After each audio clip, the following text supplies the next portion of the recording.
made in Gambian courts, putting forward a list of factors which include the nature of the offense and the severity of punishment prescribed, among others. The presiding judge stated that the modern trend in judicial evaluation is for the court to always aim to maximize personal liberty. Justice Nkea granted bail to the accused and quickly noted that since the court is unable to determine what loss the accused is alleged to have caused the state at this stage, a reasonable bail term shall be vested on him. Nkea admitted Lamin Jabate to bail in the sum of $3 million and 2 Gambian sureties who must collectively own properties in like sum. The properties must be leaseholds situated within the greater Banjul area, according to the judge, who further instructed the accused to deposit his travel documents with the registrar of the court and to report to the station officer of the New Yundum police station every Monday, Wednesday and Friday at 10 a.m. on each day until the matter is fully resolved. Justice Nkea also stated that the bail conditions imposed by the magistrate court on the accused for other charges are not affected by this order. Proceedings in the case will continue on August the 5th. And in other news at the High Court, proceedings in the case against 3 former officials of the National Drug Enforcement Agency and its ex-Director General presently in absentia continued before Justice Mikhail Abdullah, Yusufa Jata, Abdullah Sise, and Fode Bari, all former officials of the National Drug Enforcement Agency, including ex-narcotic boss Benedict Jame, who has been tried in absentia, face several charges plus economic crimes, abuse of office, theft, and destroying evidence, among a host of others. All men deny the charges, and prosecutors have begun presenting witnesses in the ongoing trial. Detective Officer Abdullah Isaw completed his evidence this morning, helping prosecutors to tender several voluntary and cautionary statements obtained from the second and third accused persons. Quickly rounding up his evidence, the police witness has begun cross-examinations by lawyer Keba Sanyang, who represents second accused Abdullah Sisi. The case continues on July the 25th. Ibrahim Jata, GRTS. We will shortly be back with news from outside the Gambia. Stay tuned.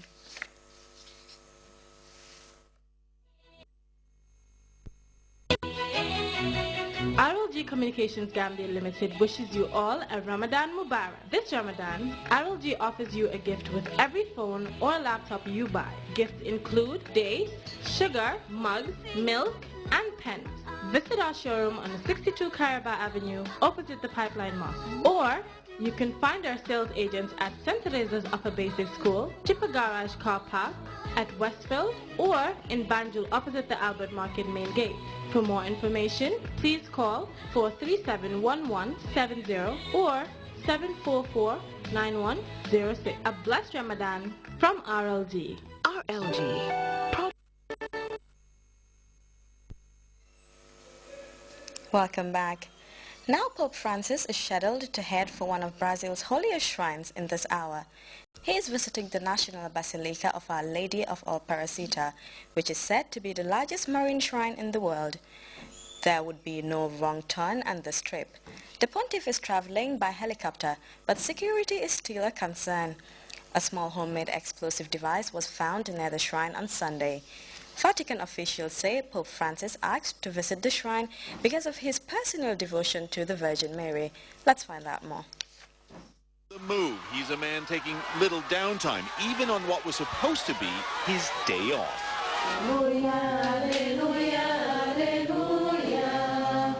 A special moment at the residence where he's staying in Rio, a private mass given by the pontiff himself. This as questions about how the Pope's car ended up in the wrong lane, exposing him to hundreds of adoring followers, but also possible harm. The Pope himself calm throughout the incident, at one point even kissing a baby. Here at Rio's Operations Center, officials say there are typically 3 routes for getting the Pope from point A to B, but that can be changed in an instant. Some officials have blamed miscommunication between federal and local officials. Others have suggested a lone public servant failed to properly direct the Pope's motorcade. Officially, no answers for now. We will not talk about the past, he says. We will only talk about the days ahead. This as World Youth Day finally gets started. Also a security concern, hundreds of thousands of pilgrims. This is the opening ceremony and the opening mass of World Youth Day, and despite a pretty miserable evening here in Rio, tens of thousands have showed up. The main stage is about a half mile from where I'm standing. I don't know, I feel like emotional and I want to cry. The crowds will only grow by week's end. Millions of pilgrims looking to Pope Francis for leadership.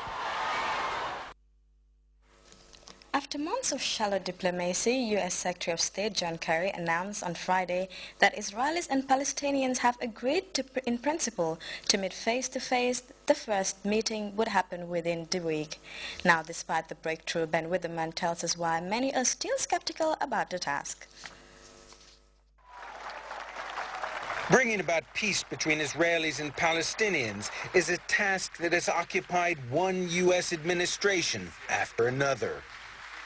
The process has seen countless handshakes and photo ops, and many have pledged to do what it takes to make it happen. We've come quite a long way. We've got quite a long way to go. But we're not going to tire until I've given it my last ounce of energy and my last moment in office. And now it's U.S. Secretary of State John Kerry's turn. On behalf of President Obama, I am announce that we have reached an agreement that establishes a basis for resuming direct final status negotiations between the Palestinians and the Israelis. The same thorny issues need to be confronted: the status of Jerusalem, permanent borders, settlements, security, and the fate of millions of Palestinian refugees.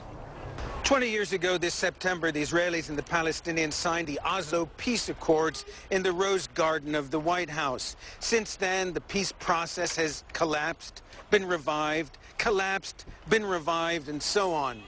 Meanwhile, the walls that separate the Palestinians and the Israelis only grow higher. Over the last 20 years, the settler population in the West Bank and East Jerusalem has grown from around 100,000 to more than 500,000. Israel has built what it calls a security barrier, the apartheid wall to Palestinians, that snakes around and through Palestinian towns and cities. A long and bloody uprising and 2 wars in Gaza have left a bitter legacy of hatred and resentment. Palestinian analyst Mahdi Abdel-Hadi is skeptical about the prospects of a breakthrough, but sees no other option to talks. I don't have hopes or disappointment. I come to realize what is the game and what is in stake. Survival or stay in the prison culture for the coming 10 years, left alone in the dark and living behind the wall in slums. A timetable has yet to be set for the resumption of negotiations. When you make peace, you have to make every day about 10 unpopular decisions. You need a lot of guts. Veteran Israeli negotiator Uri Savir helped draft the Oslo Accords. He knows better than most the nature of the challenges ahead and the cost of failure. The alternative of peace is war and bloodshed. And we will have war in the Middle East if we will not have peace. Mr. Prime Minister, thank you. A stark reminder for would-be peacemakers. Ben Wiedemann, CNN, Jerusalem. And yes, let's talk about the word baby again. Many in the media have used one word to describe new parents, Prince William and Catherine, modern. But John Bowman wonders, is that really the case?